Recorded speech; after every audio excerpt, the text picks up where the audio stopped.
Perempuan itu adalah orang yang paling harus kita lindungi, harus kita sayangin, harus kita perlakukan dengan baik gitu kan. Tapi ya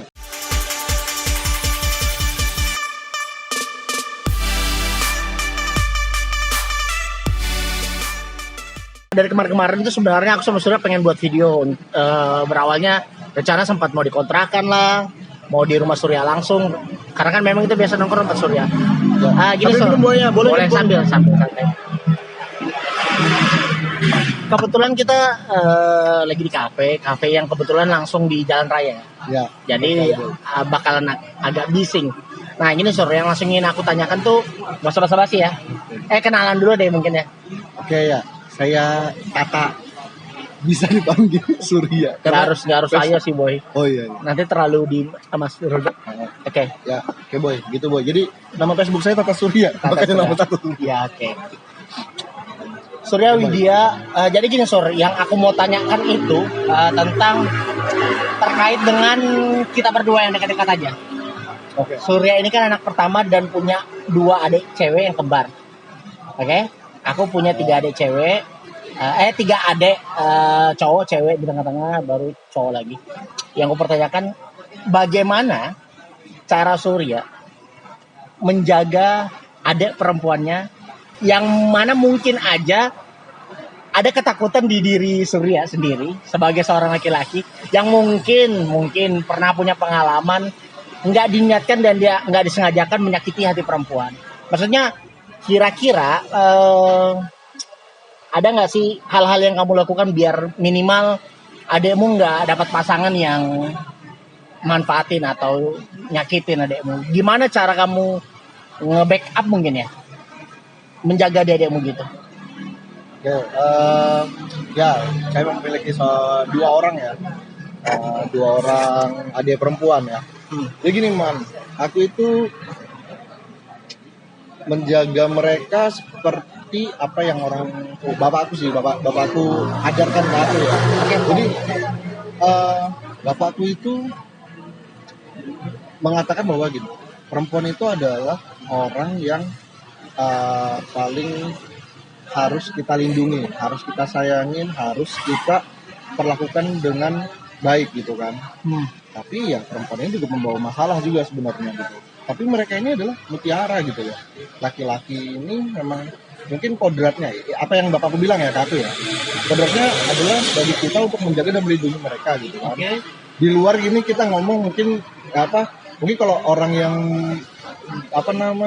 feminisme itu kan dia nggak sepakat dengan hal ini gitu kan. Oke.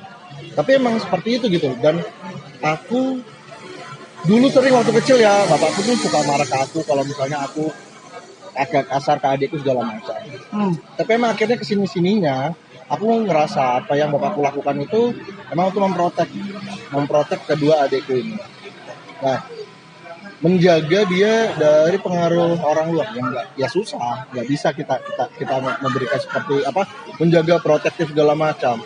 Dia juga manusia biasa kok gitu kan, yang harus kita yang harus hidup seperti kita gitu kan, beri kepercayaan. Tapi dengan bertambahnya umur mereka itu, kedewasaan mereka kan meningkat. Nah disitulah kita juga mulai masuk. Aku sering diskusi sama mereka dan aku juga mengenal. Alhamdulillah sih ya, aku kenal teman-teman adikku karena kami itu sampai SMP satu sekolah sih. Jadi aku kenal adikku main sama siapa aja itu. Jadi aku circle-nya mereka aku tahu gitu kan. Baik yang perempuan maupun yang laki-lakinya gitu kan. Karena adikku kan kembar nih 2 orang. Yang Winda Windy ya. Anjir. Namanya disebut. Oke, Bapak. Nah, jadi aku punya 2 adik kembar ini, si Winda dan Windy, yang punya 2 karakter yang berbeda walaupun mereka sebenarnya kembar gitu. Kalau yang Windy ini lebih ke tomboy, jadi temannya tuh banyak laki-laki man. Oke, kalau yang Winda ini temannya banyak perempuan, terus agak tertutup sedikit. Mungkin itu anak tengah kali ya. Anak tengah mungkin ya. Soalnya ada beberapa temanku yang kayak gitu juga rasanya seperti itu gitu kondisinya gitu kan ya. Nah, jadi agak berbeda cara menyelaminya gitu. Kalau sama Windy ya alhamdulillah sih, karena mungkin ya cewek tomboy itu kan temennya banyak banget. Nah, alhamdulillah teman-temannya malah ngejaga gitu. Teman-teman tapi ya itu tadi, aku harus kenal dulu, aku main sama mereka segala macam. Jadi kalau untuk ngomong menjaga itu kan kalau SD, SMP itu ngejaganya benar-benar kita protek ya. Betul protek. Benar-benar protek. Dulu aku pernah loh waktu SD itu sampai adikku punya masalah dia ngadu, aku langsung datangin tuh temennya tuh. Wah, pukul lah ya. Ya enggak segitunya sih, tapi Kalau ya aku pukul sih. apa namanya ya, hampir kontak fisik, tapi kan namanya biasanya SD SMP kan mulai kakak tingkat takut gitu. Betul. Tapi setelah SMA itu berbeda, aku nggak seperti itu. Jadi aku lakukan pendekatan ke teman-temannya, dan alhamdulillah malah teman-temannya jadi temanku juga gitu loh. Teman-temannya malah jadi temanku gitu kan. Nah, berarti kamu ngebuka diri ya? iya. Oke. Aku nggak bisa membatasi gitu loh. Karena kalau aku membatasin itu jadi masalah gitu kan. Oke. Nah, terus sampai pada saat akhirnya mulai dong mereka punya suka sama siapa. Ya. Nah, aku mulai dari situ aku agak riskannya itu pertama gini loh ya, tapi saya juga nggak ganteng banget, mungkin lebih ke jelek sebenarnya. Nah, tapi aku nggak juga ganteng. Oke, jadi aku itu punya ini man, waktu itu Windy ya, menurutku dia salah banget milih pasangan. Waduh, ya menurut aku anjir, kakakmu aja dulu ya rasanya bisa milih gitu loh, yang lebih baik. Kamu tuh nggak bisa gitu loh milih yang yang selevel kakakmu lah gitu kan. Oke, gitu kan. Untuk aku sempat ini semuanya aneh jeblos ya. Maksudnya dari segi fisik, dari segi wawasan, semuanya memang di bawah. Ini dulu aku yang bodoh ya, kan kadang wah ya pikirnya wah udah nggak punya apa-apa gitu kan. Terus habis itu kok kurang lah fisiknya, malah gendut banget segala macam. Terus tua lagi di atasku gitu kan. Di atasku bukan besi, berarti kan usianya jauh ya, waktu itu setahun atau 2 tahun di atasku gitu kan. Lumayan ya. Iya gitu kan. Jadi sorry Winda sama kita beda 2 tahun. Beda 2 tahun. Beda 2 tahun. Berarti kan kalau di atasku berarti 4 tahunan. 4 tahunan gitu kan. Nah, jadi kan aku bilang aneh, waktu itu si Windy baru SMA gitu kan. Bilang dia pacaran sama kakak tingkat. Dari yang lulus lah, alumni gitu kan. Aku menyayangkan aja gitu kan. Nah, tapi ya aku memberikan partai. Tapi kan kita nggak bisa mencegah namanya cinta. Iya. Sayang itu perasaan itu kita nggak bisa mencegah boy gitu kan. Jadi kalau ada kamu yang di sana lagi jatuh cinta segala macam ya, kalau ada temanmu nasihatin sadar boy. Wah, nggak usah boy. Nggak kena boy. Karena cinta itu hanya mata, hati, Tuhan dan kita aja yang tahu. Iya. bagus. Oke, nah jadi itu nggak bisa gitu kan ya. Akhirnya sendiri yang berubah, maksudku gini. Akhirnya kan mereka pacaran lama nih. Aku yang berubah bahwa kamu nggak bisa menentukan jodohnya orang apa dari situ aja. Kamu yang lihat kan bahwa kebaik. Aku akhirnya seiring aku bertambahnya waktu, aku udah kuliah. Waktu itu aku kuliah di Jogja. Terus ya itu aku pendekatannya lebih soft. Jadi akunya melihat ke mereka itu secara bijak, secara keseluruhan, Windy-nya dan pasangannya gitu. Dan aku akhirnya mulai menerima. Dan aku bahkan ke pasangannya tuh bisa ngomong kayak kalau aku mau pulang ke Jogja lagi, titip ya adik ya, tolong dijaga gini. Nah, sampai situ aku bisa masuk ke mereka. Tapi pada saat aku berdua sama adikku, bertiga karena aku suka banget nih. Aku suka banget semenjak aku masuk kuliah, dan terutama setelah mereka kuliah juga ini ya. Setelah mereka kuliah, aku suka ajak mereka nongkrong, habis itu kita tukar pikiran bertiga. Apapun itu, masalah keluarga, masalah personal mereka, finansial, ya. Apalagi bukan mereka yang cerita aku, karena aku yang punya masalah, aku nggak bisa kelola manajemen. Justru mereka yang ngebantu kami ya. Iya, karena aku boleh gitu. Karena ini senambungan banget dengan aku. Kebetulan kalau aku bedanya punya adik cowok cewek, yang mereka adikku sama aku selisih 7 tahun, yang cowok, yang adik pertama aku, terus yang kedua itu selisih 2 tahun sama yang di atasnya. Jadi mereka itu secara pikiran kurang lebih sama. Nah tapi aku tuh kayak kalau aku kan basicnya aku kesehatan, keperawatan. Jadi aku kayak sex education ke adikku yang cewek. Kayak aku bilang, nanti kalau orang pacaran tuh bisa gini. Nah, tapi dia memang sudah dari awal dia anak pesantren kan, dan bukan anak pesantren yang ini yang ngucil dalam artian pengen berontak segala macam. Malam dia dua-duanya lulusan pesantren dan ternyata sesuai ilmu pesantrenan. Kayak adekku tuh kayak dekat sama cowok nggak masalah, cuman memang dia belum berpikir untuk membangun hubungan kayak gitu. Dan memang biasanya kalau aku ketemu sama dia, kita nonton film bareng biasanya. Setelah itu ya kita ngobrol-ngobrol, kayak aku mendengar apa keluh kesahnya segala macam. Dan benar yang aku setuju yang kamu bilang, anak tengah itu kayak memang lebih terkesan kayak lebih deep, tertutup, tapi sekali dia ngomong tuh lebih kayak pengen berusaha untuk didengarkan. Nah, Kayak gitu ya nggak? Sepakat ya? Sepakat. Kayak gitu enak ya, relate ya, enak ya. Relate. Respect dulu. Oke, Nah, lanjut boy. respect kita. Oke, jadi ya sampai seperti itu aku akhirnya bisa Percaya akhirnya sama dengan si mereka. Windy Maksudnya, ya. bukan bukan Windy juga Dua-duanya? gitu, Oke, dua-duanya. sorry. Maksudnya pendekatan. Nah, pada saat aku sering Enggak, tapi apa momen-momen yang ngebuat kamu pikiranmu itu akhirnya bisa terbuka bahwa ya aku harus memberi kepercayaan lebih kepada mereka. jadi gini, Boh. Aku ini kan dari keluarga yang orang tuaku ini Berpendidikan. ya berpendidikan, tapi mereka hidup di zaman kelahiran Orde Lama, hidup di Orde Baru, Boy. Oke. Ya kan? Paham. Kelahiran tahun 60-an ini kan, Iya benar. tapi hidupnya di Orde Baru, Iya benar. tumbuh kembang. Nah, jadi kan apa-apa itu bahwa ya contoh sekolah kamu harus masuk IPA gitu Iya, kan. benar. Kalau nggak IPA kamu nggak sukses. Nah, ini mesti-mestinya gini nih yang mengekang kita gitu kan. Jadi pada nggak ada namanya demokrasi mutlak dalam bukan demokrasi mutlak, maksudnya demokrasi yang ada sebenarnya otoriter dalam keluarga. Aku tuh berusaha sama adekku komunikasi supaya kita cair gitu kan. Nah, pada saat disitulah kita bisa tahu satu sama lain pikiran kita apa. Di situ aku bisa mengatakan bahwa ya jujur nih, aku adik-adikku itu nggak dekat dengan ibuku, dekatnya dengan bapakku. Sampai ibuku tuh terlalu perfect dalam memikirkan sesuatu, dalam bertindak, sehingga nggak relate sama anak-anaknya gitu loh. Anak-anaknya ini jiwa-jiwa kayak milenial sekarang ya kan, jiwa-jiwa kaum rebahan ya kan, jiwa-jiwa acu gitu kan, yang kurang inilah. Tapi di kayak gitu jadi kan agak males-malesan juga kan jatuhnya ya kan. Dia harus dikerjakan. Nah, ya mau nggak mau kita kerja, kalau nggak kita kena semacam punishment gitu. Punishmentnya bahkan bisa fisik gitu kan. Harus dirubah dari siapa ya? Dari akunya, boy. Nah, aku bisa berubah itu kapan? Pas aku kuliah di Jogja. Aku ketemu banyak orang di sana. Oke. Nah, ketemu banyak orang itu ternyata bisa merubah pola pikir kita, boy. Nah, mungkin Setuju. kamu kan sudah ketemu sama orang banyak, jadi kelihatannya pasti juga ngerasain hal itu kan. Nah, untuk masalah bagaimana aku bisa percaya sama mereka, setelah aku tadi mulai masuk dan aku mengenal bagaimana dunia luar di sana.